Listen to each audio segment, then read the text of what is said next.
ಎಲ್ಲರ ಹೃದಯ ಲಬ್ dub ಲಬ್ dub ಅಂತ ಬಡ್ಕೊಂಡ್ರೆ ನನ್ನ ಹೃದಯ ಅಪ್ಪು ಅಪ್ಪು ಅಂತ ಬಡ್ಕೊಳತ್ತೆ.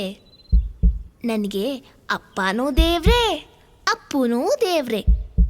ಅಪ್ಪ ನನಗೆ ಜನ್ಮ ಕೊಟ್ಟರು, ಅಪ್ಪು ನನಗೆ ದೃಷ್ಟಿ ಕೊಟ್ಟರು. ಅಪ್ಪ ಅಂದರೆ ಆಕಾಶ, ಅಪ್ಪು ಅಂದರೆ ಸಂತೋಷ. ಅಪ್ಪ ಅಂದ್ರೆ ಆಕಾಶ, ಅಪ್ಪು ಅಂದ್ರೆ ಸಂತೋಷ. ಅಣ್ಣ 2 ಡೇಟ್ ಹಾಕ್ಲಾ? ಅಪ್ಪ ಅಂದ್ರೆ ಆಕಾಶ, ಅಪ್ಪು ಅಂದ್ರೆ ಸಂತೋಷ. ಅಲ್ಲಿ ನೋಡು ಅಪ್ಪು, ಇಲ್ಲೇ ನೋಡು ಅಪ್ಪು. ಕಣ್ಣು ನೋಡು ಐಸಾ, ಆ ಮೂಗು ನೋಡು ಐಸಾ. ಅಣ್ಣ, ನೀನ್ ದೇವ್ರು ನೋಡಿದ್ಯಾ?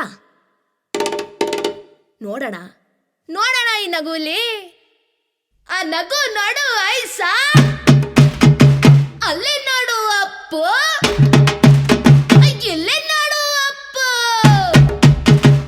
ಎಲ್ಲೆಲ್ಲೂ ಅಪ್ಪು, ಎಲ್ಲೆಲ್ಲೂ ಅಪ್ಪು, ಎಲ್ಲೆಲ್ಲೂ ಅಪ್ಪು, ಎಲ್ಲೆಲ್ಲೂ ಅಪ್ಪು, ಎಲ್ಲೆಲ್ಲೂ ಅಪ್ಪು, ಎಲ್ಲೆಲ್ಲೂ ಅಪ್ಪು, ಎಲ್ಲೆಲ್ಲೂ ಅಪ್ಪು, ಎಲ್ಲೆಲ್ಲೂ ಅಪ್ಪು, ಎಲ್ಲೆಲ್ಲೂ ಅಪ್ಪು, ಎಲ್ಲೆಲ್ಲೂ ಅಪ್ಪು, ಎಲ್ಲೆಲ್ಲೂ ಅಪ್ಪು, ಎಲ್ಲೆಲ್ಲೂ ಅಪ್ಪು, ಎಲ್ಲೆಲ್ಲೂ. ಯಾಕವ ನಿಲ್ಸ್ಬಿಟ್ಟೆ? ನನ್ನ ಫ್ರೆಂಡು ನಂಗೆ ಅಷ್ಟೇ ಹೇಳ್ಕೊಟ್ಟಿರೋದು. ಇನ್ನೊಂದ್ಸರಿ ಆಡವ. ಎಲ್ಲೆಲ್ಲೂ ಅಪ್ಪು, ಎಲ್ಲೆಲ್ಲೂ ಅಪ್ಪು, ಎಲ್ಲೆಲ್ಲೂ ಅಪ್ಪು, ಎಲ್ಲೆಲ್ಲೂ ಅಪ್ಪು, ಎಲ್ಲೆಲ್ಲೂ ಅಪ್ಪು, ಎಲ್ಲೆಲ್ಲೂ ಅಪ್ಪು, ಎಲ್ಲೆಲ್ಲೂ ಅಪ್ಪು, ಎಲ್ಲೆಲ್ಲೂ ಅಪ್ಪು, ಎಲ್ಲೆಲ್ಲೂ ಅಪ್ಪು, ಎಲ್ಲೆಲ್ಲೂ ಅಪ್ಪು, ಎಲ್ಲೆಲ್ಲೂ ಅಪ್ಪು, ಎಲ್ಲೆಲ್ಲೂ ಅಪ್ಪು, ಎಲ್ಲೆಲ್ಲೂ. ಇನ್ನೂ ಸ್ವಲ್ಪ ನೋಡಿ, ಇಲ್ಲಿ ನೋಡ್ತಾ ಇರೋದು ಪಾರಿಜಾತ ಗಿಡ ಅಂತ. ಇದು ತುಂಬ ವಿರಳ, ಎಲ್ಲ ಕಡೆನೂ ಬರಲ್ಲ ಈ ಗಿಡ. ಇದು ಬಹಳ ಅಪರೂಪದಲ್ಲೇ ಅಪರೂಪ ಅಂತ ಹೇಳ್ಬೋದು. ಈಗಿನ ಕಾಲದಲ್ಲಂತೂ ನೋಡೋಕ್ಕೆ ಸಿಗಲ್ಲ ಇಂಥ ಗಿಡ. ಅದನ್ನು ಇಲ್ಲೊಬ್ಬರು ಸರ್ ಅವ್ರ ಮನೇಲಿ ಬೆಳೆಸಿದ್ದಾರೆ. ಇದ್ರ ವಿಶೇಷತೆ ಏನಪ್ಪ ಅಂತಂದರೆ, ಇದು ಸಮುದ್ರ ಮಂಥನದ ಸಮಯದಲ್ಲಿ ಉದ್ಭವಿಸಿದ್ದು. ಆವಾಗ ಇದನ್ನು ತೊಗೊಂಡೋಗಿ ಇಂದ್ರ ದೇವಲೋಕದಲ್ಲಿ ನೆಟ್ಟು ಬೆಳೆಸ್ತಾನೆ. ಅದಕ್ಕೋಸ್ಕರ ಇದನ್ನು ದೇವಪುಷ್ಪ ಅಂತಲೂ ಕರೀತಾರೆ. ಮತ್ತು ಇದನ್ನು ಸೀತಾಮಾತೆಗೆ ತುಂಬ ಪ್ರಿಯವಾದ ಪುಷ್ಪ ಅಂದರೆ ಪಾರಿಜಾತ. ವನವಾಸ ಟೈಮಲ್ಲಿ ರಾಮ ಲಕ್ಷ್ಮಣರು ಇದನ್ನು ಮಾಲೆ ಮಾಡಿ ಸೀತಾಮಾತೆ ಕೊಟ್ಟಿದ್ರು ಅಂತಲೂ ಪ್ರತೀತಿ. ಇದ್ರ ಕೆಳಗಡೆ ಹನುಮಂತನ ವಾಸಸ್ಥಳ ಅಂತಲೂ ಹೇಳ್ತಾರೆ. ಅಂದರೆ ಈ ಪಾರಿಜಾತದ ವೃಕ್ಷದ ಕೆಳಗಡೆ ಹನುಮಂತ ನೆಲೆಸಿರ್ತಾನೆ ಅಂತ ಪುರಾಣಗಳಲ್ಲಿದೆ. ಅದಕ್ಕೋಸ್ಕರ ಈ ವೃಕ್ಷ ತುಂಬ ಅಪರೂಪ ಮತ್ತು ಬಹಳ ಮಹತ್ವವಾದದ್ದು. ಮತ್ತು ವೈಜ್ಞಾನಿಕ ದೃಷ್ಟಿಯಿಂದ ನೋಡೋದಾದರೆ ಇದ್ರ ಎಲೆಗಳು ಬಹಳ ತಂಪು. ದೇಹದಲ್ಲಿರೋ ಸಮಸ್ಯೆಗಳಿಗೆ ಒಂಥರ ರಾಮಬಾಣ ಅಂತಲೇ ಹೇಳ್ಬೋದು. ಈ ಮಳಬದ್ಧತೆ, ಉಷ್ಣತೆ, ಇದಕ್ಕೆಲ್ಲ ಬಹಳ ಹೇಳಿ ಮಾಡಿಸ್ದಂಗೆ ಈ ಥರ ಎಲೆಗಳು ವರ್ಕ್ ಆಗುತ್ತೆ.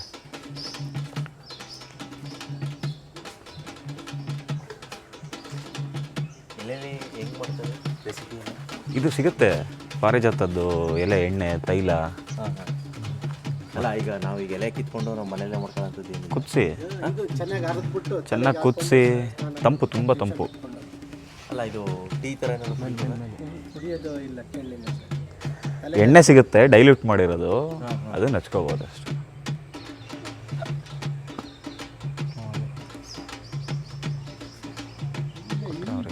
ಈಗ ಬರಲಿಲ್ಲ, ಇಲ್ಲಿ ಇದು ಬೆಳೆಯೋದು ಹೋಗ್ಬೋದು.